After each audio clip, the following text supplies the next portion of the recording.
अधिकार प्रत्यायोजन की विशेषता के पश्चात हम देखते हैं कि अधिकार अंतरण या भारार्पण के तत्व क्या हैं। किन चीजों का समावेश होता है? अधिकार अंतरण के अंतर्गत किन तत्वों का समावेश किया जाता है? पहला, कार्यभार सौंपना। अधिकार अंतरण का पहला एलिमेंट, पहला कार्य, पहला तत्व यही है टू हैंड ओवर वर्कलोड। और उच्च स्तर के अधिकारी के ऊपर जब वर्कलोड ज्यादा हो जाता है तो वो अपना काम दूसरों को सौंप देते हैं।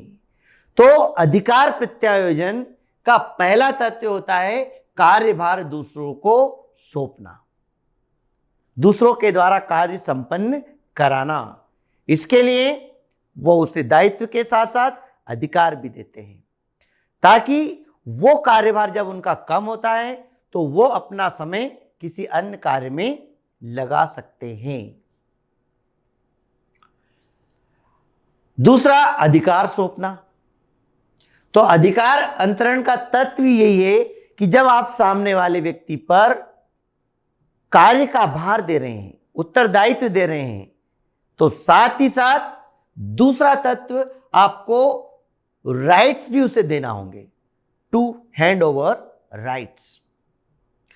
उसे वही अधिकार होंगे जो मूल अधिकार उस प्रबंधक के हैं या उच्च स्तरीय अधिकारी के हैं।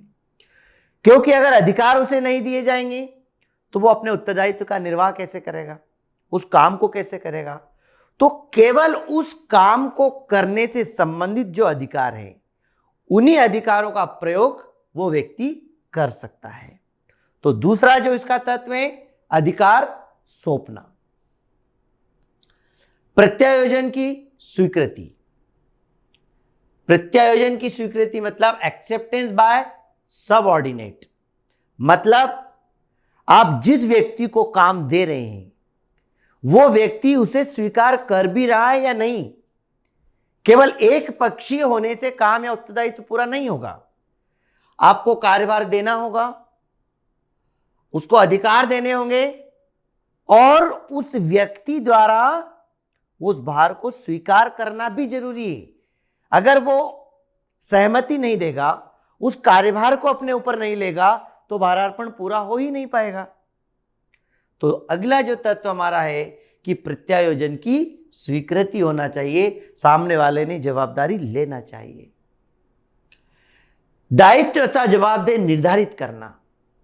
अब आपने काम सौंप दिया, उस अधिकारी ने अपनी स्वीकृति भी दे दी काम को करने की, तो फिर उसके साथ आपको उसकी जिम्मेदारियां, रिस्पॉन्सिबिलिटीज भी बतानी होगी कि आपकी जिम्मेदारियां क्या है।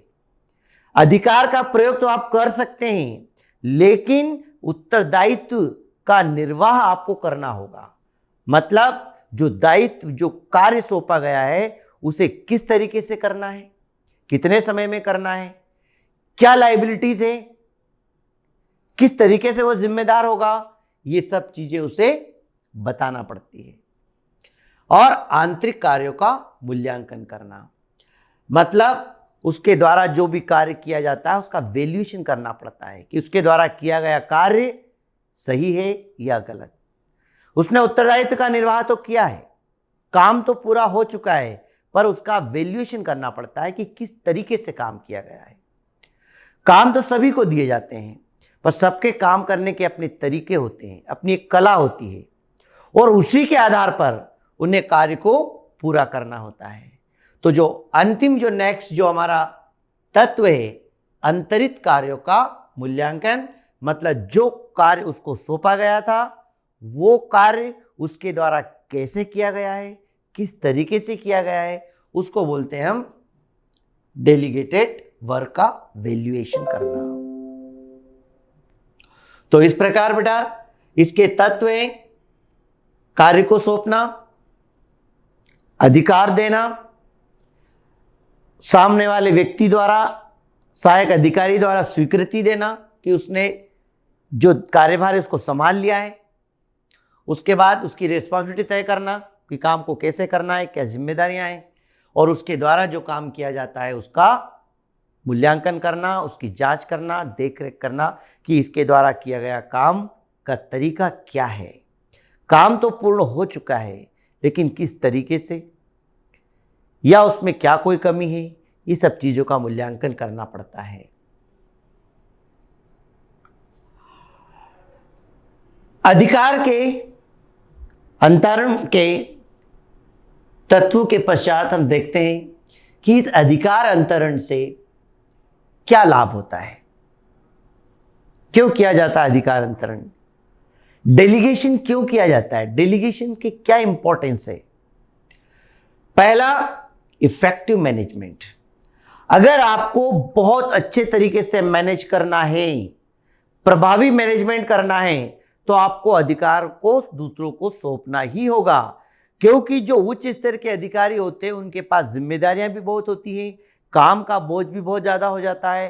तो इतने सारे काम को करते करते वह अपने अन्य काम को जो महत्वपूर्ण है उसको समय नहीं दे पाते हैं। अतः ऐसे काम जो थोड़े कम महत्वपूर्ण होते हैं, जिन्हें कि दूसरों के संपन्न करवाया जा सकता है, तो इसलिए जब अधिकार दूसरों को दिए जाते हैं, काम दूसरों से करवाया जाता है, तो काम भी बढ़ जाता है, काम का बोझ कम हो जाता है। वो समय जब उनका बचता है तो उस समय का उपयोग अपने उच्च स्तरीय काम में वो लगा सकते हैं। तो अधिकार अंतरण से जो प्रबंध है वो इफेक्टिव होता है, असरदार हो जाता है और उसका लाभ मिलता है।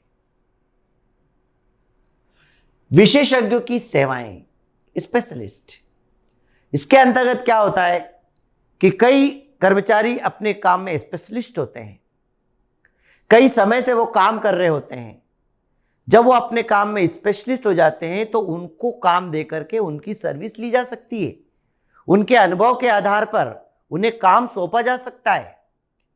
इस प्रकार जो स्पेशलिस्ट व्यक्ति है उनकी सेवा हमें मिल जाती है और उस विशेषज्ञता के माध्यम से कार्य में और सुधार हो जाता है, कार्य का भार कम हो जाता है। शीघ्र निर्णय, क्विक डिसीजंस। अधिकार अंतरण के द्वारा जब काम अपने अधीनस्थ अधिकारियों को दिया जाता है तो निर्णय लेने में कम समय लगता है, क्योंकि जो व्यक्ति काम कर रहा है उसे एक ही प्रकार का काम करना है, तो वह उसके अंतर की सारी जानकारियां बता सकता है और काम जल्दी जल्दी पूरा हो जाता है, समय कम लगता है। तो जो भी डिसीजन लेना है वो डिसीजन हम फास्ट तरीके से ले सकते हैं, क्योंकि काम समय पर पूरा हो जाता है। अधीनस्थों को प्रशिक्षण, ट्रेनिंग टू सबऑर्डिनेट्स। अधिकार अंतरण से पहले कई बार क्या होता है कि जो हमारे सबऑर्डिनेट्स से, हमारे सहायक के जो काम करने वाले निचले स्तर के अधिकारी होते हैं, उनको ट्रेनिंग दी जाती है, ट्रेंड किया जाता है कि ये काम आपको सौंपा जाएगा और इस काम को आपको किस तरीके से करना है। जब उन्हें प्रशिक्षण दिया जाता है, ट्रेनिंग दी जाती है, तो ट्रेनिंग के माध्यम से उनका आत्मबल बढ़ता है, वो काम करने की कैपेसिटी बढ़ती है और जब उन्हें काम सौंपा जाता है तो हम निश्चिंत होकर के वो काम उन्हें सौंप सकते हैं और काम सही होता है। कर्मचारियों को प्रेरणा। संस्था में बहुत सारे कर्मचारी होते हैं, तो सभी कर्मचारी में से कुछ ऐसे कर्मचारियों का चुनाव किया जाता है जो कि अनुभवी है, कुशल है, सिंसियर है, काम के प्रति ईमानदार है। ऐसे व्यक्तियों को काम सौंपा जाता है, जिम्मेदार व्यक्ति को काम दिया जाता है। इससे जो अन्य व्यक्ति हैं वो भी काम करने के लिए प्रेरित होते हैं। उन्हें इस बात का आभास होता है कि अगर उनके पास योग्यता है, अगर वो भी अच्छा काम करेंगे, मन लगाकर काम करेंगे, तो उन्हें भी ऐसे अवसर मिल सकते हैं। अब इस भावना को देखते हुए वो भी अच्छे काम करने के लिए प्रेरित होते हैं, मन लगाकर काम करते हैं, ईमानदारी से काम करते हैं, जिससे कि भविष्य में उन्हें भी ऐसा अवसर मिले। और आपसी समन्वय, कोऑर्डिनेशन से मैनेजमेंट बहुत प्रभावी होता है। और जब अधिकार अंतरण देते हैं, दूसरों को काम सौंपते हैं, तो आपस में हमारा सामंजस्य अच्छे से बैठता है, तालमेल अच्छे से होता है, क्योंकि सभी कर्मचारी होते हैं, सबको अपने अपने कार्य का पूरा ज्ञान होता है। और ऐसे व्यक्ति जिन्हें काम सौंपा जा रहा है, उन्हें हम उचित प्रशिक्षण देकर के उस कार्य के योग्य बना लेते हैं। अतः सभी कर्मचारी के बीच अच्छे से तालमेल बैठ सकता है, संस्था के नियमों के अनुसार काम होता है।